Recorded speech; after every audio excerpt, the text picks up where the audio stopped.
আমি তো তোমার কোনো ক্ষতি করিনি, কেন মারলে আমাকে? তোমার কি প্রাণীদের প্রতি একটুও করুণা হয় না? তুমি আমাকে তীরবদ্ধ করে মেরে ফেলতে চাইছো? আমি শিকারী, করুণা কি আমি তা জানি না। আমি শুধু এইটা জানি, তোমার পালক বিক্রি করলে আমি অনেক টাকা পাবো। এত বড় একটা অন্যায় করার পরও তুমি হাসছো? তুমি সত্যি অনেক খারাপ মানুষ। মনে রেখো, তোমার বংশে এমন সন্তান হবে যে মানুষ নয়, হাঁসের রক্ত নিয়ে জন্মাবে। আমি তোমাকে অভিশাপ দিচ্ছি। হাস্যকর কয়টা, অভিশাপে আমার কিছুই যায় আসে না। কিছুক্ষণের মধ্যেই রক্তক্ষরণ হয়ে তুমি মৃত্যুবরণ করবে, আর এরপর আমি তোমাকে বাড়ি নিয়ে গিয়ে তোমার পালক বিক্রি করব।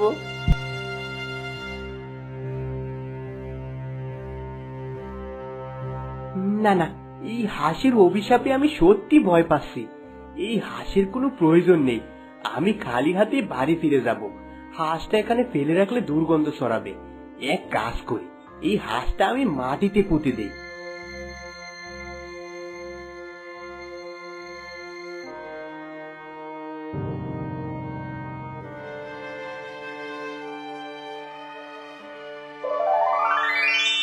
এ কি, হাঁসটা মাটিতে পুঁতার সাথে সাথে একটা গোলাপ গাছ হয়ে গেছে। না না, এখানে থাকা আমার জন্য নিরাপদ হবে না। আমি বরং বাড়ি ফিরে যাই।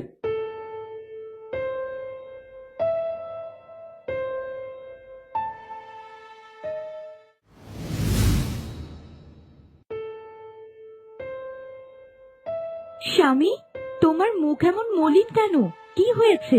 যখনই তোমাকে দেখি সারাক্ষণ শুধু মুখ ভোতা করে রাখো। কি হয়েছে বলবে তো? জানি না গো, সেই হাঁসের কথা আজও কানে বাজে। আমি মা হতে চলেছি, আর এখন তুমি এসব বাজে বাজে কথা বলা শুরু করেছো। যদি আমার পেট থেকে একটা হাঁসের মতো বাচ্চা বের হয়? হাঁসের অভিশাপ? না না, এমন হবে না। একদম এসব বাজে কথা মুখেও আনবে না।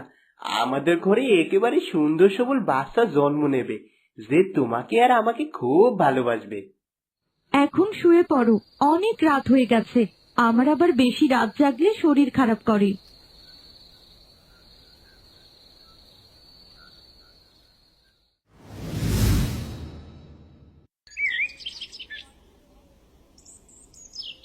ছি ছি, মানুষ না হয়ে হাঁসের বাচ্চা জন্ম দিলি, এমন লজ্জা আমি কোনো দিন পাইনি।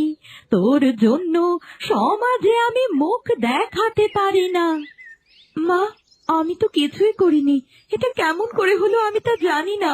তাছাড়া অভিশাপ আপনার ছেলের লেগেছিল, আমি তো কিছুই করিনি। চুপ, মুখ বন্ধ রাখ। আমার বংশে এখন হাঁসের মা থাকবে? না না, আমি মেনে নিতে পারবো না। মা, ও তো নিরপরাধ, ও শুধু একটা ছোট্ট প্রাণ। যত সব আদিক্ষেতা, ছোট্ট প্রাণ, হাঁসের ছানা। ওকে নিয়ে তুই আমার ঘর থেকে এখনই বের হয়ে যা। আমি কোথায় যাব মা? এই সন্তান তো আপনার ছেলেরই রক্ত। রক্ত না, লজ্জা। গ্রাম জানলে হাসির পাত্র হব আমরা। সবাই জানে তোর ঘরে একটা হাঁসের বাচ্চা জন্ম নিয়েছে। আমি বলছি, ওই হাঁসের ছানাটাকে পুকুরে ফেলে দিয়ে আয়, না হলে তোকে আমি ঘর থেকে তাড়াবো বলে দিচ্ছি। না মা, আমি ওকে মারতে পারবো না। তাহলে তো কেউ থাকতে হবে না এই ঘরে। আমার ছেলে ঘরে ফিরলে সেও তোকে ছাড়বে। সে শহরে গেছে, আগামীকাল ফিরে আসবে। আর মনে রাখিস, আজকের রাত তোর শেষ রাত এই ঘরে। আপনার ছেলে যদি না চায়, তাহলে আমি আর এই বাড়িতে থাকবো না। আজকের রাতটা আপনি অন্তত আমাকে ঘরে থাকতে দিন। ঠিক আছে, তবে মনে রাখিস, আজকের এই রাত এই বাড়িতে কিন্তু তোর জীবনের শেষ রাত।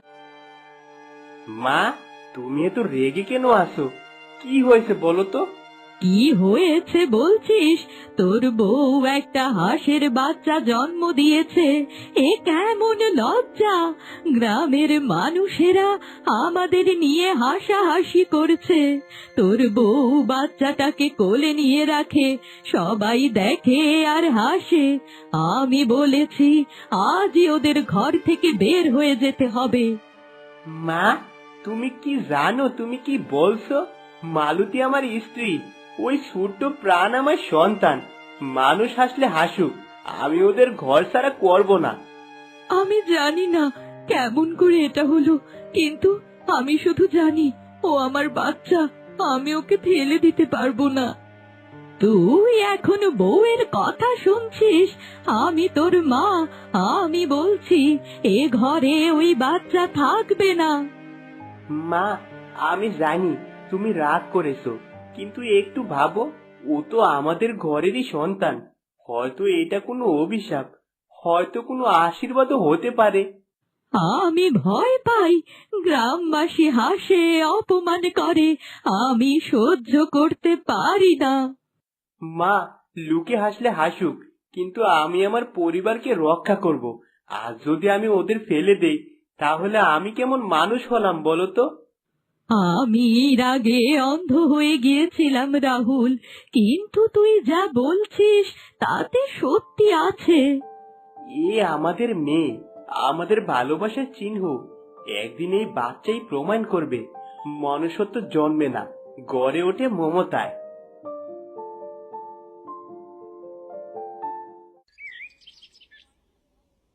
হে বিধাতা, তুমি আমাকে কেন হাঁস বানিয়ে পাঠিয়েছো?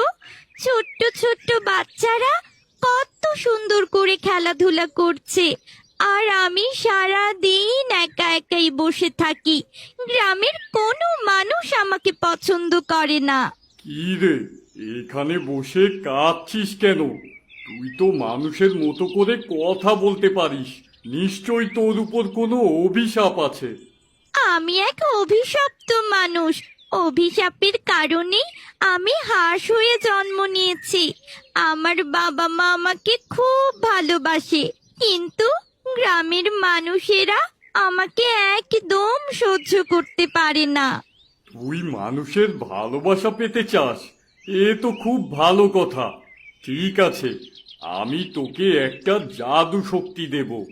এই শক্তির মাধ্যমে তুই আলো ছড়াতে পারবি, আর আলো ছড়িয়ে বিপদ আপদ থেকে মানুষকে রক্ষা করতে পারবি।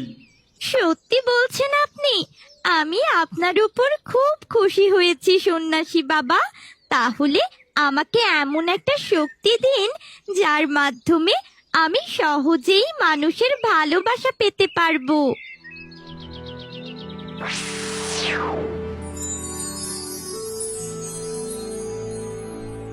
শোন, এবার কিন্তু তুই আর কোনো সাধারণ হাঁস না, তুই একটা জাদুর হাঁস।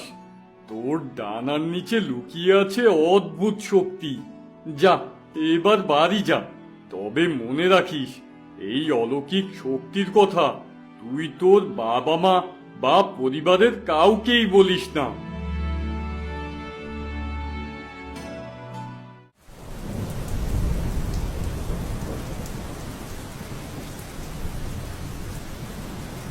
এ কি হয়ে গেল?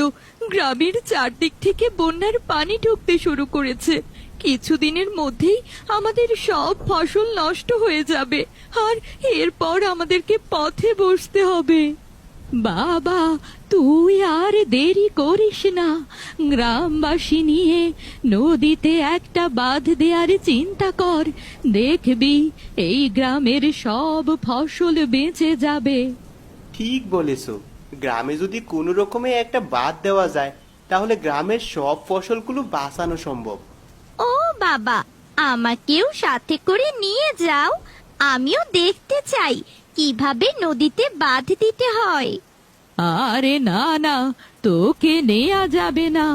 এমনিতেই গ্রামবাসী তোকে পছন্দ করে না। এরপর তারা সবাই মিলে বলবে তুই এই গ্রামে থাকার কারণে গ্রামে বন্যার পানি ঢুকেছে। সবাই তোকে অভিশপ্ত মনে করে। আমার মেয়ে সম্পর্কে কে কি ভাবলো তাতে আমার কিছুই যায় আসে না। চল মা, আমি তোকে সাথে করে নিয়ে যাচ্ছি।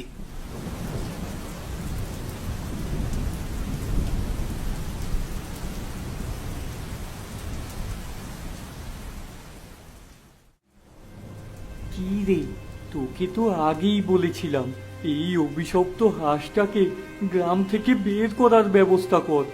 ওর জন্যই গ্রামে এসব প্রাকৃতিক দুর্যোগ ঘটছে। শিকারীকে কি করে যে কি বলবো সেটাই বুঝতে পারছি না। ও তো নির্ভেজাল মানুষ, কখনো গ্রামের কোনো ক্ষতি করেনি, বিপদে মানুষের কাছে এগিয়ে আসে। দেখতে পাচ্ছিস না, গ্রামে বন্যার পানি ঢুকতে ঢুকতে সব ফসল একেবারে নষ্ট হয়ে গেছে। এখন শিকারীর প্রতি মায়া দেখিয়ে কোনো লাভ হবে না। কি করি বলতো? এক কাজ করি, চল মোড়লের কাছে গিয়ে ব্যাপারটা জানিয়ে আসি। আমার মনে হয় ওই অভিশপ্ত হাঁসটাকে গ্রাম থেকে বের করে দিতে হবে, তা না হলে গ্রামের এরকম ক্ষতি হতেই থাকবে।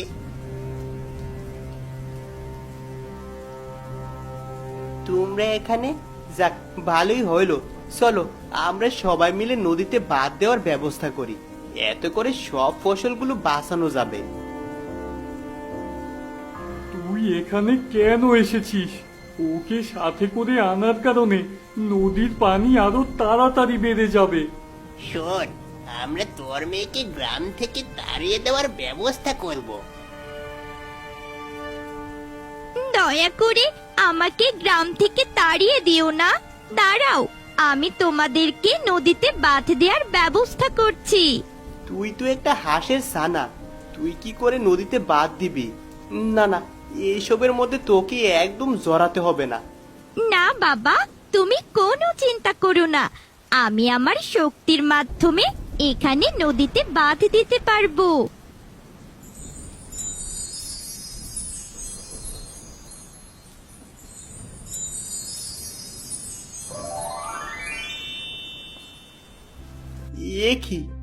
এ কি অদ্ভুত ব্যাপার! না না, আমি তো আমার নিজের চোখকে বিশ্বাস করতে পারছি না। তোর মেয়েকে আমরা এতদিন অশুভ শক্তি ভেবেছি। না না, ও কোনো অশুভ শক্তি নয়। ওর জন্যই আমরা আজ বন্যার হাত থেকে রক্ষা পেলাম। এরপর থেকে আমরা মনিয়াকে সবাই খুব ভালোবাসবো, আর কেউই কখনো মনিয়ার সাথে খারাপ ব্যবহার করবো না।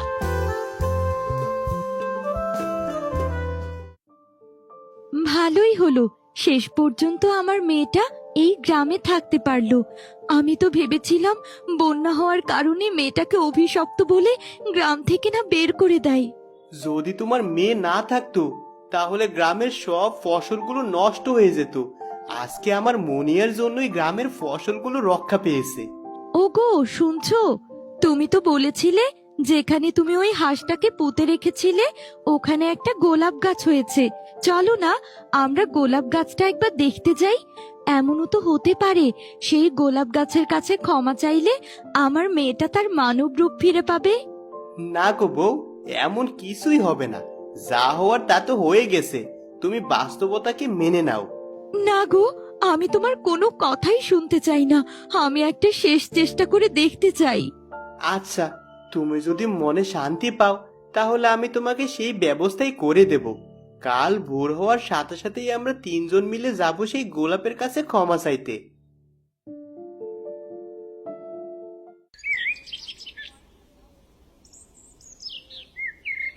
এই সেই জায়গা যেখানে আমি এক নিরীহ হাঁসকে মেরেছিলাম।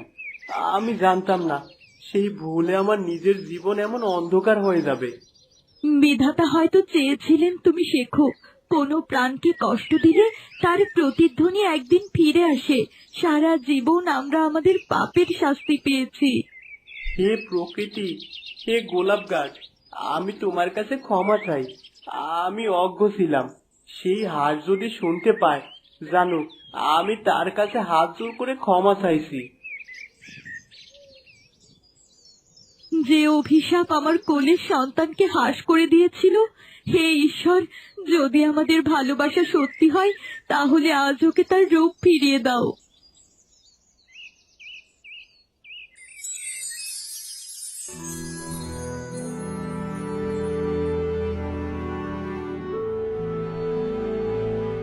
সোনিয়া, তুই মানুষ হয়ে গেলি, এটা কি করে সম্ভব?